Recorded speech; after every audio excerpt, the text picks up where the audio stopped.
에스겔서 48장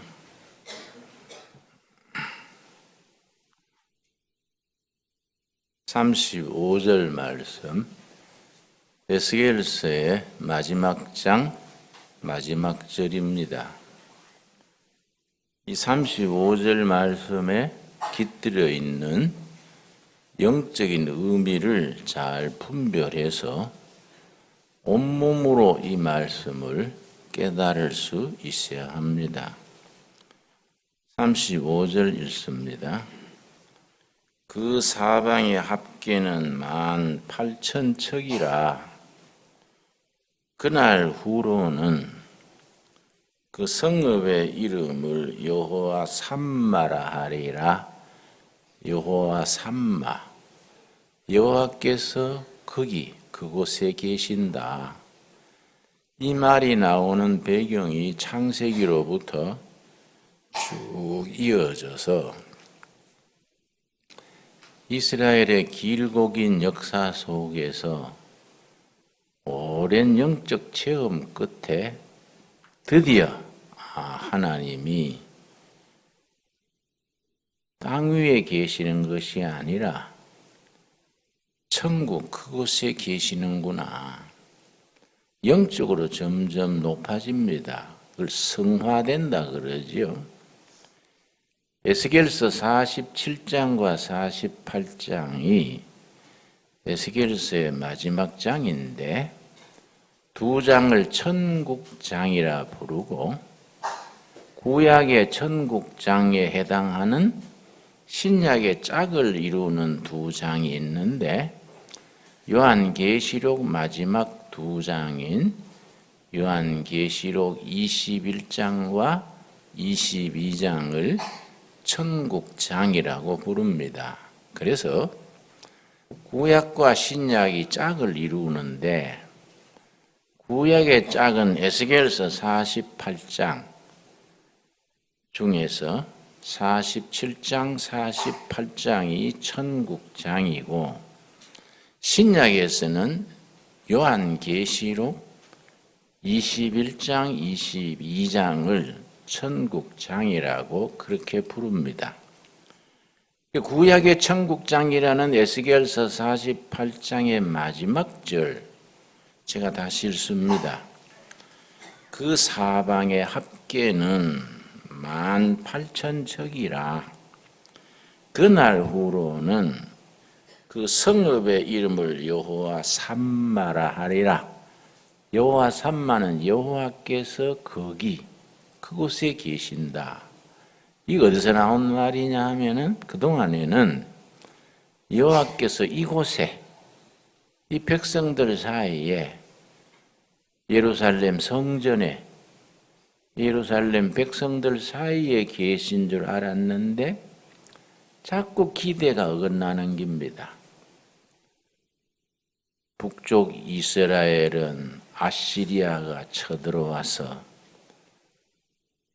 722년 주님 오시기 BC 722년에 완전히 숙밭이 되고 포로로 끌려간 사람들은 영원히 돌아오지 못했습니다. 그 아시리아의 식민지 정책이 그렇습니다. 약한 나라를 점령해서 포로로 끌어오면 이 사람들을 한테 모아놓으면 반란을 일으키기 쉽다. 그 아시리아 제국 전체에 흩어버립니다. 그래서 종살이하고 그저 허드레 일 시키고 요즘 말하면 3D 업종이지요. 그 흩어져 버렸으니까 그냥 돌아올 기회도 없어진 겁니다. 그나마 남쪽 유다는 150년을 더 버티다가 BC 587년에 이번엔 바벨론에 의해서 망했는데, 바벨론은 포로로 끌어가서 아시리아하고는 달랐습니다. 한테 모아놓은 거지요. 그 바벨론 강가에 그발강, 바벨론 그발 강가에 포로 수용소 천막을 치고 거기서 살면서 허드레인하고 노동력을 보충하고 그렇게 살게 했습니다. 그러니까 그 한테 모아놓고 사니까 민족의 전통을 유지하고 가져갔던 성경도 읽고 그렇게 유지한 거지요. 그 나중에 BC 438년에 고레스 왕이 등장해서 바벨론이 망하는 해에 페르시아의 고레스가 등장해서 이 땅에 사는 모든 유대인들은 고국으로 돌아가라. 고국 가서 허물어진 성전을 새로 짓고 너희 하나님을 섬겨라.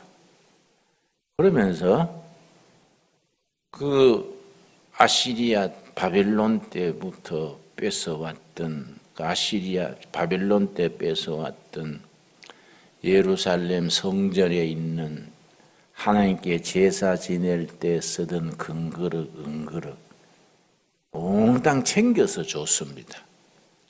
이걸 가져가서 성전을 짓고 하나님 섬기고 살아라. 그때 제1진 기국팀이 지도자가 수룹바벨입니다. 수룹바벨 이름 기억하시지요? 그 수룹바벨의 지도자로 기국해가지고 먼저 성전을 짓습니다. 그걸 수룹바벨 성전 그래요. 제1성전은 솔로몬 성전. 이거는 바벨론 군에 의해서 허물어지고 이제 바벨론은 망하고 페르시아 고레스 왕의 그 참 마음으로 되돌아와서 수룹바벨 성전을 짓고 성전 봉헌하는 날 울음바다가 됐습니다. 느헤미야서에 에스라서에 나온 에스라서에 왜 울음바다냐? 옛날 포로로 끌려갔던 사람들은 솔로몬 성전을 알지 않습니까? 솔로몬이 7년간 국력을 기울여서 지었던 그 웅대한 성전을 생각하고 자기들이 포로 생활에서 돌아와서 지은 게 초라하지요. 그때 생각해서 너무 초라해서 울고 그걸 모르는 신세대들은 그 어렵길이 종노예 생활하다가 하나님의 은혜로 이렇게 돌아와서 성전 지으니까 감사해서 울고 울음바다가 된 거지요. 그래서 수룹바벨 그 팀이 돌아오면서 너무 감격에 넘쳐서 그들이 바벨론 수도에서 예루살렘 성전까지 걸어온 거지요. 그 길이 530km예요. 530km를 걸어오면서 부른 찬송이 시편 126편이고 바벨론 그발 강가에서 포로 수용소에 포로 생활하면서 탄식하면서 불렀던 슬픈 노래가 시편 137편이지요. 우리 한번 찾아보겠습니다. 그리고 성경 전체로서 그렇게 연결해서 보는 안목이 있어야 하는데 그런 배경 없이 성경을 읽으면은 성경이 지루해지는 겁니다. 시편 137편. 이거는 바벨론 포로 생활에서 그발 강가에서 참 얼마나 노예 생활이 고달프겠습니까? 예루살렘 성전은 사라지고 그 솔로몬 왕궁도 사라지고 제사장도 다 사라지고 노예 생활하면서 그 얼마나 고달팠겠습니까? 그 고달픈 것을 하나님한테 아뢰는 겁니다. 시편 137편 우리가 바벨론의 여러 강변 거기에 앉아서 시온을 기억하며 울었도다. 포로로 끌려와서 한국으로 말하면 한강 강변, 낙동강 강변, 영산강 강변, 북한 같으면 대동강 강변. 그 강변에 이제 포로들을 머무는 포로 캠프가 있으니까 천막. 거기서 탄식하며 우리가 바벨론 강변 포로 수용소에서 인권이 있습니까? 인격이 있습니까? 뭐가 있습니까? 그렇다고 미래에 대한 희망이 있습니까? 절망스러운 하루하루를 보내면서 두고 온 고국 시온 예루살렘을 기억하며 눈물로 살았다. 시온을 기억하며 울었도다. 2절 그 중에 버드나무에 우리가 우리의 수금을 걸었나니 강물이 가까우니까 버드나무가 있지요. 버드나무는 항상 물가에 있지 않습니까? 버드나무 강가에 있는 버드나무에 지금 말하면 기타줄을 걸어놓고 그땐 수금이죠. 수금. 기타를 걸어놓고 고국을 생각하면서 탄식하는 겁니다. 3절 이는 우리를 사로잡은 자가 거기에서 우리에게 노래를 청하며 우리를 황폐하게 한 자가 기쁨을 청하고 자기들을 위하여 시온의 노래 중 하나를 노래하라 함이로다.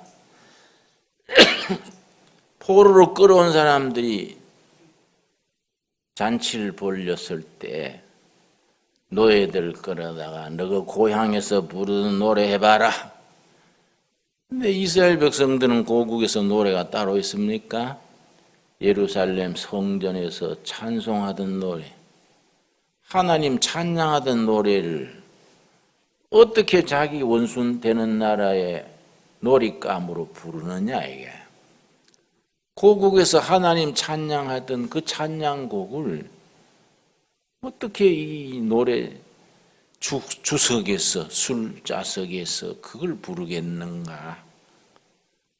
참 잘 썼어요. 4절 우리가 이 이방 땅에서 어찌 여호와의 노래를 부를까. 포로로 끌려와 가지고 이 원수 나라 아닙니까?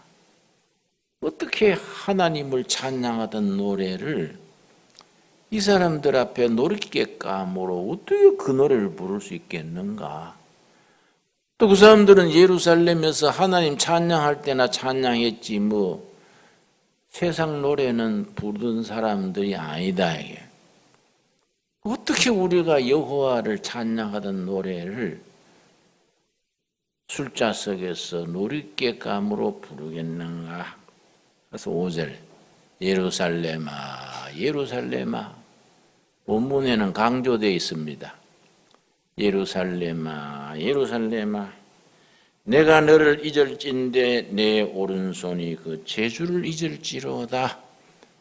두고 온 고향 예루살렘 성전 하나님께 예배드리던 그 돌계단 하나님께 찬양하던 찬양 그 수금을 치면서 찬양했거든요. 수금. 그 수금 가지고 이 원수 나라의 주흥거리로 부르라 하니 내가 어떻게 그렇게 하겠는가? 예루살렘아 예루살렘아 내 조국 그 하나님을 내가 잊을진데 내 오른손이 제주를 잊을지로다. 수금을 치던 제주를 말하는 거예요. 참 슬픈 노래지요. 이 포로 생활에서 그 그 실향민들의 노래지요. 6절 말씀. 내가 예루살렘을 기억하지 아니하거나 내가 가장 즐거워하는 것보다 더 즐거워하지 아니할진대 내 혀가 내 입천장에 붙을지로다. 혀가 천장에 붙어서 벙어리가 되는 게 낫겠다. 내 고향에서 예루살렘에 하나님 찬양하던 그 노래, 그 하나님 잊고 사는 것보다는 차라리 입천장에 붙어서 벙어리 되는 게 좋겠다. 7절. 여호와여 예루살렘이 멸망하던 날을 기억하시고 에돔 자손을 치소서. 그들의 말이 헐어버리라 헐어버리라 그 기초까지 헐어버리라 하셨나이다. 에돔 족속 기억하십니까? 구약의 배경을 알아야 이해가 되지요. 이삭의 두 아들이 있습니다. 쌍둥이 아들. 큰 아들은 누굽니까? 에서, 동생이 야곱이지요. 오늘 낮 시간에 야곱의 아들 요셉 살폈습니다마는 쌍둥이 형 에서, 에서의 후손이 에돔이요. 에돔.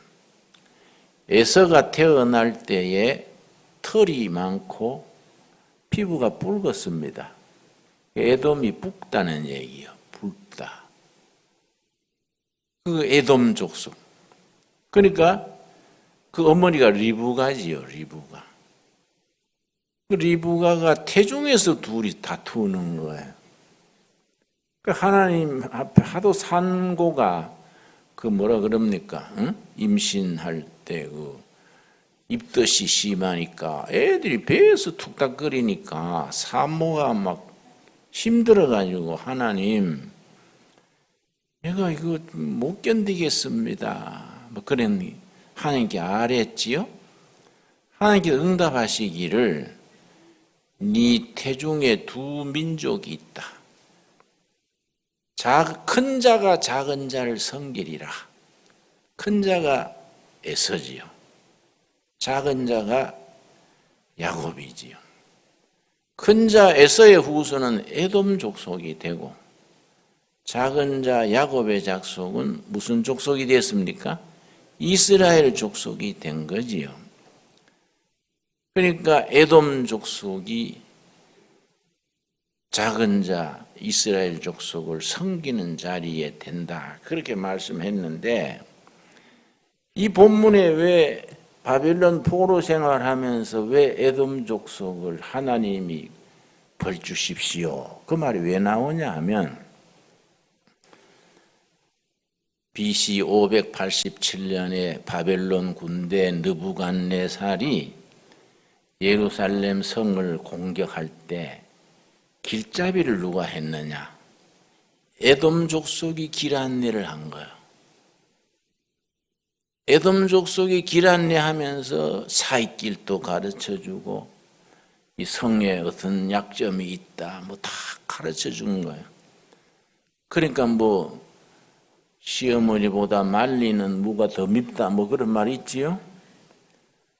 바벨론 군대는 그렇다 치고 그걸 길잡이 해주는 일이 더 밉다. 그러니까 지금 슬픈 노래 부르면서 하나님 바벨론 족속은 그렇다 치고 에돔 족속을 그냥 두면 안 됩니다. 그들을 벌 주십시오. 그래서 에돔 족속 얘기가 나와요. 근데 나중에 이스라엘 백성이 애굽 종살이 하다가 종살이가 430년이거든요. 모세 인도로 해방돼서 홍해바다 건너서 짧은 길로 지름길로 가나안 땅에 들어가는데 젊은이가 부지런히 걸으면 열흘 길이요. 400km니까. 홍해바다에서 요단강까지는 400km예요. 그런데 부산서 서울까지가 공식적인 거리가 430km. 비슷하지요. 그랬는데 중간에 거의 가가지고 에돔 족속이 사는 곳이 있어요. 성지순례 가면 반드시 들리는 곳이 에돔 족속의 땅입니다. 그게 아주 유적지예요, 유적지. 그걸 페트라 유적지 그래요. 페트라. 그런 말 들은 적 있습니까? 페트라 유적지. 그 이상한 땅입니다. 험한 바위산이 쫙 나 있는데 중간에 그 자동차 한 대 지날 만한 길이 중간에 뚫힌 거예요. 그러니까 그 길로 가면은 지름길이에요. 그 길로 못 가면은 이거 뭐 몇십 리 돌아가야 되는데 길도 없고 뭐 바위 또 산이지요. 그래서 광야길을 행진하던 이스라엘 백성들이 이제 모세가 나서 가지고 에돔 족속한테 우리가 이 길을 지나갈 테니 세를 좀 내겠습니다. 양을 몇 마리 바친다든지 예를 들어서 양 100마리, 낙타 10마리 바치겠습니다. 근데 에돔 족속이 옛날 생각하는 거예요. 우리 조상들의 이 원수다. 이래가지고 통과 안 시키는 거예요. 억지로 통과하려고 그러면은 이 숫자 가지고 안 돼요. 이 바위 중간에 길이 나 있어서 양쪽에 바위가 꽉 있어서 그 지나가다가 여러 번 지나가던 민족이 떼죽음 당했어요. 벽에 바위에 딱 숨어 있다가 위에서 바위를 굴러가지고 밑에 지나가는 군대를 떼죽음 시키는 거지요. 그런 건 뭐 통과할 수가 없어요. 옛날 영국군이 중동 정복할 때 뭣도 모르고 그 길로 갔어요. 그 꼴짝에서 영국군이 전몰했어요. 전몰. 바위에 딱 숨어 있다가 그냥 돌 던져가지고 올 때 갈 데 없는 거예요. 그러니까 에돔 족속이 길을 허락 안 해줬습니다. 할 수 없이 돌아간 거지. 돌아가니까 저 민수기 21장이지요. 길로 험해서 너무 힘드니까 민수기 21장을 한번 보겠습니다. 민수기. 그래서 내가 늘 여러분께 말씀드리는 것은 성경을 전체가 연결돼서 읽었을 때 은혜가 깊어지는 것이지요. 그냥 그날 한 장 한 장 읽으면 전체가 연결이 안 되기 때문에 지루하고 재미가 없지요. 민수기 21장 4절. 에돔 족속이 허락을 안 해가지고 그 길을 돌아가는 얘기가 나오는 겁니다. 민수기 21장 4절. 백성이 호루산에서 출발하여 홍해 길을 따라 에돔 땅을 뭡니까? 우회하려 하였다가 에돔 족속을 지름길로 못 가게 하니까 우회한다는 말은 돌아간다 이 말이지요. 지름길로 가면 금방 가는데 쉽게 그 사람들이 거절하니까 좀 통과하게 해 주십시오. 그러니까 몇 입에 되나? 조상들 생각해봐. 너하고 우리 사이는 왼수인데 안 돼. 허락 안 해주니 그렇다고 뭐 죽기 아니면 살기로 강행 돌파하면 길 옆에 있는 바위 산에 의지해가 뭐 바위를 굴리면 전몰당하니까 그 뭐 군대만 낸 게 아니라 처자식 다 걸어가는데 안 되지요. 그 우회하는 거예요. 우회. 에돔 땅을 우회하였다가 길로 말미암아 백성의 마음이 상하니라.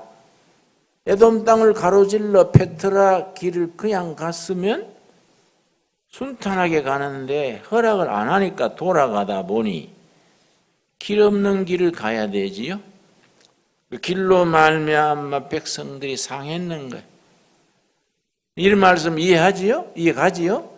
그 그림 그리듯이 마음에 그려보면은 마음이 상하는 게 기억나는 겁니다. 5절.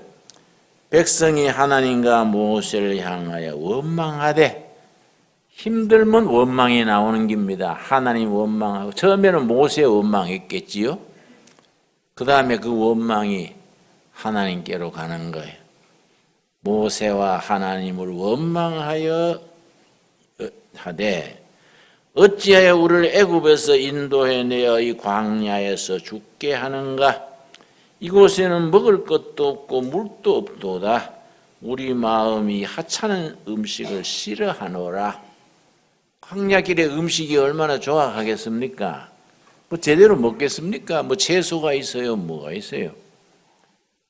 그러니 그게 불만이 하늘같이 쌓여가지고 괜히 애굽에 살도록 굳이 모세가 나타나가지고 선동해가지고 종살이지만은 먹고 사는 거는 걱정이 없었지 않냐? 하기야 그렇죠. 주인이다 먹여주니까. 놔두지 괜히 선동해가지고 우리가 잘못 생각했지. 모세 따라 나왔다가 이게 무슨 짓이냐? 그럼 원망이 하늘에 닿는 거예요. 그랬더니 백성들이 해도 너무하니까 의리 없이 홍해 바다를 육지같이 건너게 하시고, 배고플 때 만나 주시고, 또 고기 먹고 싶다니까 메추라기 주시고, 그렇게 하는 그 은혜는 잊어버리고 또 불평이 가득 차니까 6절 하나님께서 여호와께서 불뱀들을 백성 중에 보내어 백성을 물게 하심으로 이스라엘 백성 중에 죽은 자가 많은지라. 하나님께서 그렇게 의리 없고 원망만 하는 백성을 채찍으로 치시는 겁니다. 성경에 하나님의 채찍이 여러 번 나오지요. 바벨론 자체가 채찍이에요. 블레셋 채찍, 미디안 채찍. 이번에는 무슨 채찍입니까? 불뱀이요, 불뱀. 세계 독하기로 세계 두 번째입니다. 20cm밖에 안 되는 짧은 뱀인데 모래에 딱 몸을 묶고 머리만 딱 들고 있습니다. 지나가면 탁 물면 20초 안에 거품 뿜고 죽습니다. 신경이 마비돼가 죽는 아주 맹독입니다. 근데 그게 이제 시나이 반도, 시나이 사막에 불뱀이 많은데 하나님이 다 동원한 거야. 예비군 동원하듯이. 불뱀이 전부 모여라. 하나님이 동원하면 다 모이죠, 뭐. 그래가지고 뭐 지나면 막 무는 거예요. 무차별로 무는 거지요. 하루에 24,000명 죽었다고 다른 기록에 나옵니다. 열흘 죽으면 24만 명이지요. 큰일 났지요. 이번에 백성들이 뭐 할 차례입니까? 회개하고 부르짖는 겁니다. 아이고 우리가 하나님 원망하고 받은 은혜 잊어버려 그렇구나. 깨닫는 거야. 요즘 나라가 좀 뒤숭숭하고 엎치락 뒤치락 하니까 내가 아는 목사가 나한테 전화했어요. 김 목사님, 우리 백성들 정신 못 차렸어요. 이번에 좀 폭삭망해봐야 돼요. 좀 당해봐야 돼요. 빨기의 세상만 되지 말고 좀 밑에 꼬라박아가 옛날처럼 죽 먹어봐야 돼요. 그래서 우리가 목사가 내가 그래 악담하고 살게요. 응? 그래도 다 하나님의 사랑으로 잘 될 줄 믿습니다. 그래 해야지. 더 망해봐야 돼. 목사님 은혜 떨어졌구만. 우리 전화해야 되고 그랬어요. 속에 답답하다 이 말이지. 이제 이스라엘 백성처럼 좀 헛된 맛을 봐야 아이고 잘못했습니다 한다 이거지. 이제 하나님께서 불뱀을 보내니까 이거 뭐 감당 못하지요. 그때 처방이 중요한 겁니다.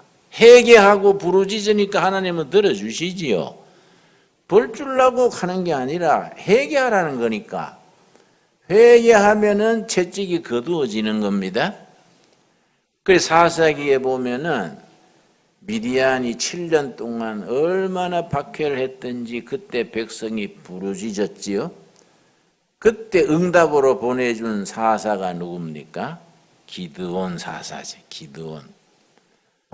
또 뭐 나중에 사람이 없으니까 여자 사사도 보냈지요. 이름이 뭡니까? 응?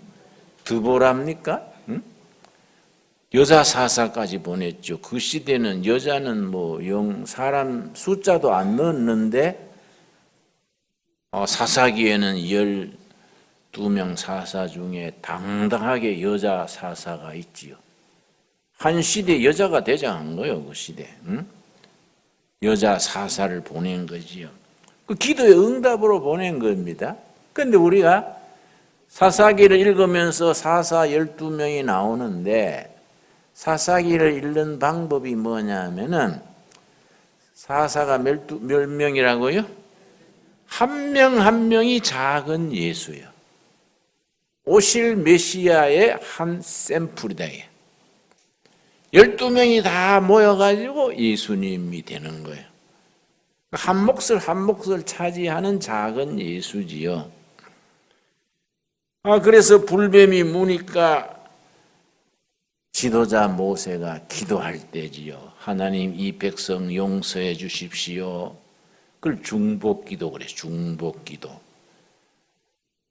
목사나 장로님이나 가정의 호주가 교인들을 위해서, 나라 위해서, 호주는 자식들을 위해서 매일 중복기도 하는 겁니다.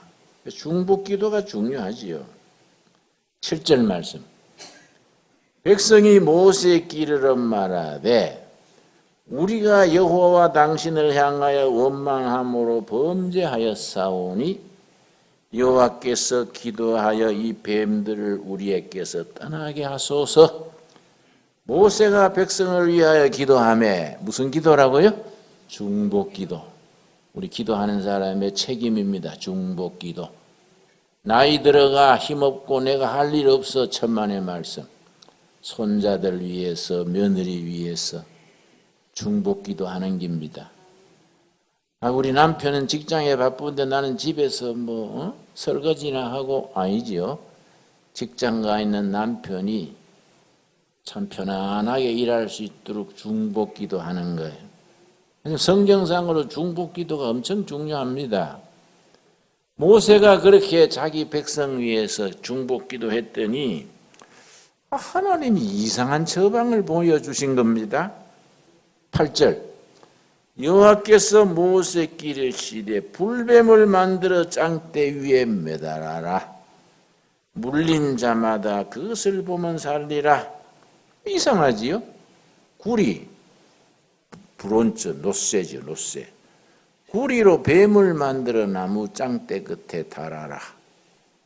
누구든지 뱀에 물리면은 짱대 끝에 구리뱀 쳐다보게 해라. 그러면 산다. 모세가 그래 한 거예요. 구리로 뱀을 만들어가 나무 짱대에 달아가 누구든지 뱀에 물리면 딱 쳐다봐라.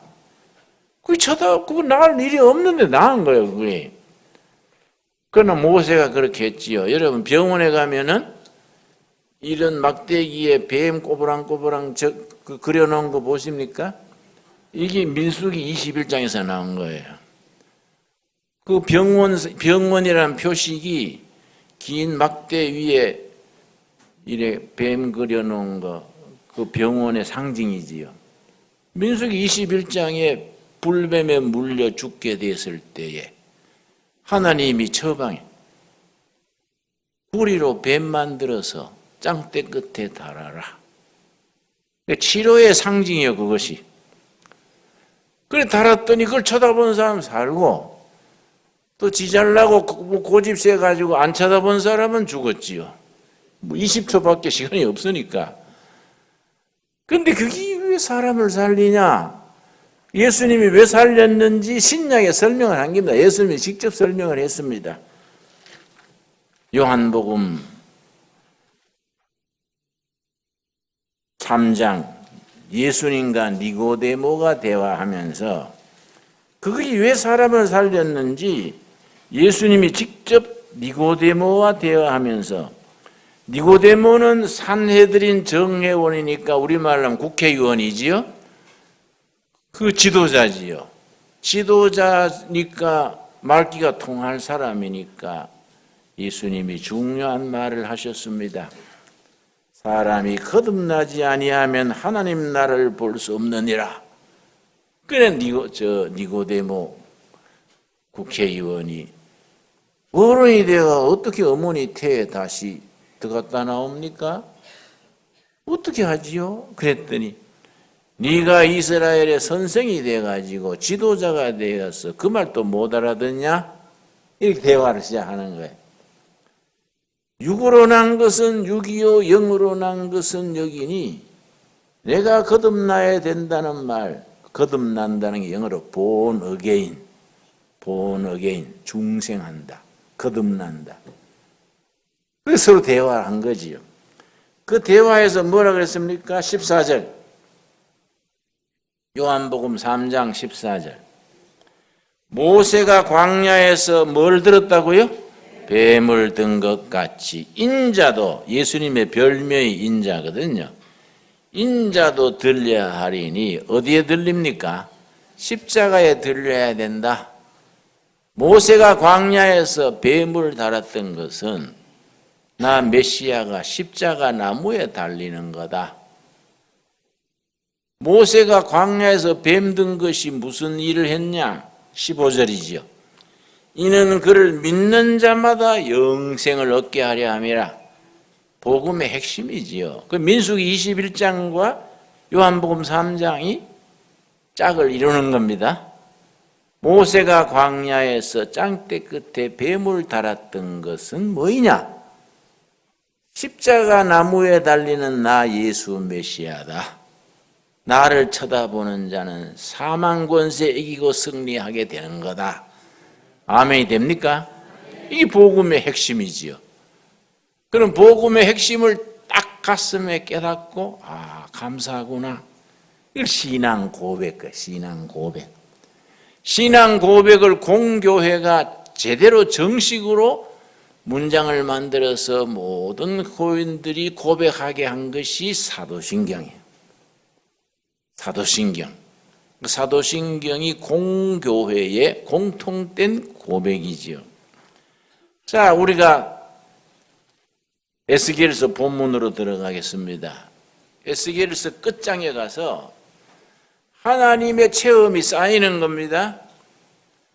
사사기에는 여호와 살롬, 여호와 니시,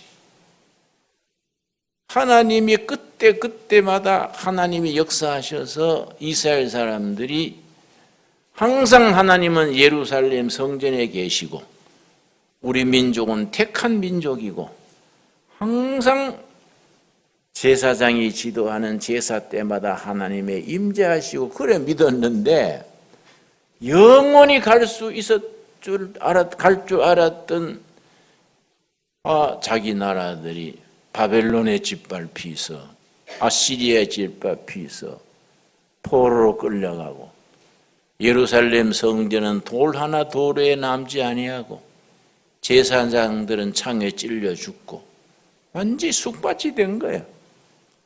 옛날에는 예루살렘 성전에 하나님이 계신 줄 알았는데 이거는 아시리가 와도 바벨론이 와도 누가 와도 예루살렘 성전에 하나님은 거룩하게 계실 줄 알았는데 이건 무슨 얘기냐. 세월이 지나가지고 예루살렘 성전은 불타버리고 제사장은 죽임당하고 제사도 없어지고 제사장도 없어지고 아무것도 없는 거예요. 그게 쌓여가면서 믿음이 지상에서 영원으로 하나님이 다윗 왕가들에 있는 게 아니고 예루살렘 성전에 거기 계시는 게 아니고 하나님은 저 하늘 천국에 계시는구나. 영원한 하나님은 천국에 계셔서 우리를 인도하시는구나. 이 여호와 삼마요.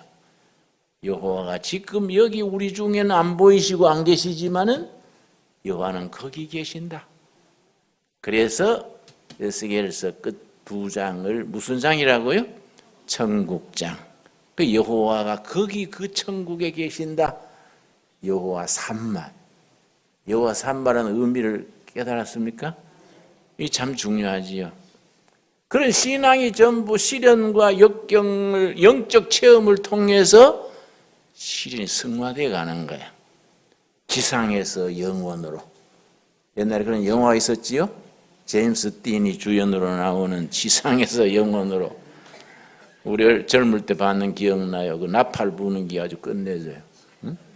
지상에서 영원. 그러니까 자기 유대인 이스라엘 사람들은 하나님의 나라를 지상에 세워질 걸로 다윗 왕국이 영원히 번창할 걸로 생각했는데 속절없이 망해버리고 솔로몬 왕궁도 잿더미가 되고 성전도 돌 하나 도로에 안 놓이고 하나님의 거룩한 백성들이 종으로 잡혀가 굴비처럼 엮여서 바벨론까지 530km를 신발도 안 신고 끌려가시. 그거 뭐 죽을 길이지. 그걸 체험하면서 우리 하나님이 거기 저 하늘 천국에 거기 계시는구나. 그래서 에스겔서 47장 48장에 시작하면서 47장 첫 번째 시작이 천국에 대한 이야기로 시작되는 겁니다. 에스겔서 47장 47장과 48장이 무슨 장이라고요? 천국장. 그 의미가 있지요. 그래서 그 천국의 이야기로 시작이 되는 겁니다. 에스겔서 47장. 그러니까 그런 영적 그림, 하나님의 구원 역사가 계시되는 그 과정을 여러분이 이해하셔야 되거든요. 성경이 하나님의 구원 역사를 일러주는 구원 스토리인데 이게 3단계를 거쳐요. 단계로. 창세기 12장 1절에서 아브라함을 부르시죠. 아브라함 개인을 부르셔서 구원 역사를 보여주시는 겁니다. 네 본토 친척 아비 집을 떠나라. 아브라함 개인 불러내가지고 구원 역사를 보여주시고 아브라함의 후손들, 아브라함의 아들 누구지요? 이삭. 이삭의 아들 누구지요? 야곱. 야곱의 아들 요셉.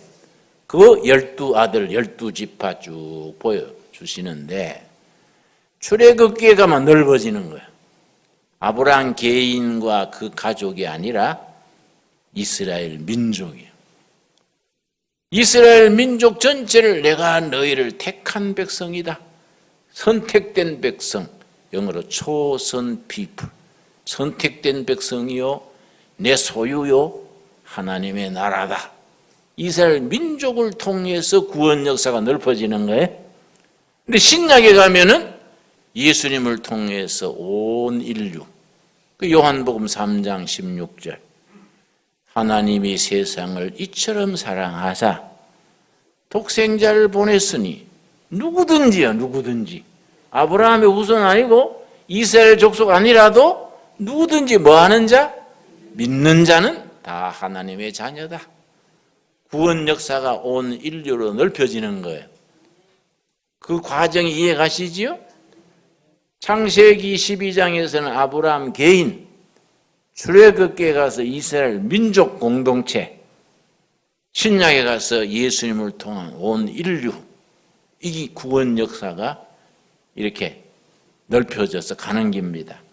그 영적인 것도 하나님이 예루살렘 성전에, 예루살렘 수도에 다윗 왕손들 통해서 이루어질 줄 알았는데 아니더라 이거야. 여호와의 역사가 천국 거기 계시면서 우리를 인도하시는구나. 그래서 에스겔서 47장 1절 그가 나를 데리고 성전 문에 이르시니, 하나님의 사자가 에스겔 선지를 데리고 천국 문, 천국 보좌 있는 그 문에 이르렀다. 이르시니 성전의 앞문이 동쪽을 향하였는데 천국 문이 어느 쪽으로 나와 있다고요? 우리가 이 비유로 상징적으로 해석을 이해해야지요. 우리 천국 갈 때 남쪽으로 들어가면 문이 없는 거예요. 동쪽으로 찾아가야 되지, 동쪽으로. 우리가 영적 상징이지요. 뭐 천국 들어가는데 문이 동쪽 서쪽 따로 있겠습니까? 사람의 언어로 하나님의 은혜 세계를 설명을 하는 게요. 동쪽으로. 그래서 여러분 성막 아시죠? 성막. 문이 어느 쪽으로 나와 있습니까? 반드시 동쪽이요. 성막문은 동쪽으로 문이 나 있고 기둥이 4개가 딱 서 있어요. 그 4개가 사복음서란 것이. 마태, 마가, 누가, 요한. 기둥이 4개. 그래서 초대교회, 저希腊, 로마 그런 성지 순례를 가시면 그 초대교회 때 지었던 건물들이 남아있지요. 로마에 가면,希臘 같은 데 가면 그 시대에 지었던 돌 건물들이 남아있는데 반드시 기둥이 4개예요. 정면에 기둥이 4개. 그건 사복음서를 나타내는 거예요. 그렇게 연결이 되는 겁니다. 성전 앞면에 동쪽을 향하여 놨는데 그 문지방부터 뭐 나옵니까? 물이 나와서 동쪽으로 흐르다가 성전 오른쪽 제단 남쪽으로 흘러내리더라. 하나님이 보좌가 있는 보좌 밑에서 생명수 강물이 흐르는 거예요. 생명수가 흘러서 문지방으로 흘러서 세상으로 흘러오는 거예요. 하나님의 보좌에서 나오는 은혜의 강물이 흘러서 두레교회까지 오는 거예요. 그럼 두레교 교인들이 그 예배 드리면서 신앙생활 하면서 하나님의 보좌 밑에서 나오는 은혜를 물을 먹고 영적으로 살아나는 거예요. 그래서 병든 몸이 치료되고 낙심했던 사람이 용기를 얻고 하나님 찬양하고. 그런데 이 물이 한꺼번에 쾅쾅 쏟아지는 게 아니다 이게. 물이 조근조근 겨울물로 오다가 또랑물로 오다가 강물로 오다가 바다로 들어가는 거야. 은혜가 그렇게 바다로 들어가는 것을 성령 충만해지는 과정이라 그래요. 그래서 2절부터 에스겔서 47장에 우리 은혜가 성령 충만으로 나가는 과정이 나오는 겁니다. 처음에 하나님의 보호자 앞에 나올 때는 폭포가 나오겠습니까? 조그마한 개울물처럼 좀 나오다가 점점 강물이 불어나서 바다로 들어가서 그 바닷물을 먹는 모든 생물은 소생하고 힘을 얻고 그렇게 한다는 거지요. 그래서 에스겔서 47장이 요한계시록 21장, 22장하고 통해요. 내용이 아주 비슷합니다. 읽으면 은혜가 돼요. 우리가 읽으면서 가만히 묵상하면은 지금은 우리가 동두천 골짜기에서 또랑물 먹고 살지만은 언젠가 하나님 나라 가서 은혜 받아 그 성령 충만한 데서 하나님 찬양하면 살겠지. 참 환상 중에 생각하는 거야. 천국의 그림을 그려주는 겁니다. 에스겔서 마지막 장, 요한계시록 마지막 장에서 그 천국의 비전과 꿈을 그리는 겁니다. 거기 가기 위해서 우리가 준비를 잘 해야지요. 대충 살지 말고 준비를 야무지게 해가지고 그래서 하나님 보호자 앞에 가서 은혜의 강물을 매일 마시면서 살아야지 삐까닥 해가 잘 믿다가 헛나가가지고 그 동네 못 가고 아래 동네로 내려가면 그거 절단 나지요. 그렇죠? 그래서 우리가 에스겔서 47장이 참 이 요한계시록 21장하고 짝을 이루어서 참 이 기막힌 장입니다. 우리가 하나님께서 한국 교회가 아시아에서 처음 성공한 교회거든요. 이건 하나님의 우리 민족을 위한 특별한 섭리가 있으신 거예요. 어떻게 우리나라가 아시아에서 처음 성공한 기독교가 됐을까? 하나님께서 복음 한국을 통해서 이 나라를 축복하시려는 징조가 있는 겁니다. 선교사들이 한국 와서 조선 말에 들어와서 놀래버린 게 있어요. 다른 나라 전도한 거는 완전히 차원이 다른 겁니다. 선교사 들어오기 전에 우리가 먼저 세 가지가 준비되어 있었습니다. 선교사가 들어와서 제일 고생하는 것이 성경 번역하는 게인데, 우리나라는 구한 말에 이수종이라는 사람이 우리 조선 말에 그 공무원이랬지요. 왕의 신하랬는데 정부에서 외교관을 기른다고 일본에 보냈어요. 이수종이라는 사람이.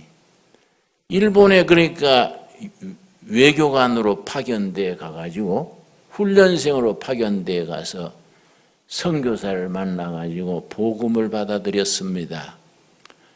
그래 그 사람이 귀국하기 전에 3년 임기가 있지 않습니까? 성경을 번역했어요. 요한복음, 사도행전. 그 쪽복음으로 만들어가지고 귀국한 거예요. 귀국해가지고 자기는 공직으로 있는 것보다 전도운동을 많이 하려고 열심히 쪽복음 돌리고 했는데 조선 정부에서 서양 귀신 믿는다고 사형시켰어요. 이수정이 사형당했습니다. 그래서 선교사들이 성경 번역하기 전에 우리가 먼저 번역했어요, 성경을. 그리고 황해도에 거기 한 마을에 중국에 만주에 가서 인삼 장사하던 사람이 중국 가가지고 만주에 가가지고 선교사 만나서 복음을 듣고 예수님을 영접했어요. 그 사람이 서상륜이라는 사람이에요. 서상륜. 지금 서경석 목사 여러분 얘기 들었습니까? 그 손자요. 서상조 목사의 손자요. 아주 명문 집안이지요. 그 서경석 목사의 아버지는 중국의 김구 선생 비서로 있다가 해방 이후에 해군에 들어가서 해군 장교 아주 별자리 했지요. 그 아들이 서경석 목사인데 이 사람이 황해도에 선교사 들어오기 전에 교회를 먼저 졌습니다. 교회라야 초가집 한 채지요. 거기서 예배 보는데 세례 줄 사람이 없는 거예요. 목사가 없으니까. 그 서상륜 성도가. 그런데 서양 선교사가 한양에 와 있다 하는 소리 듣고 세문안교회지요.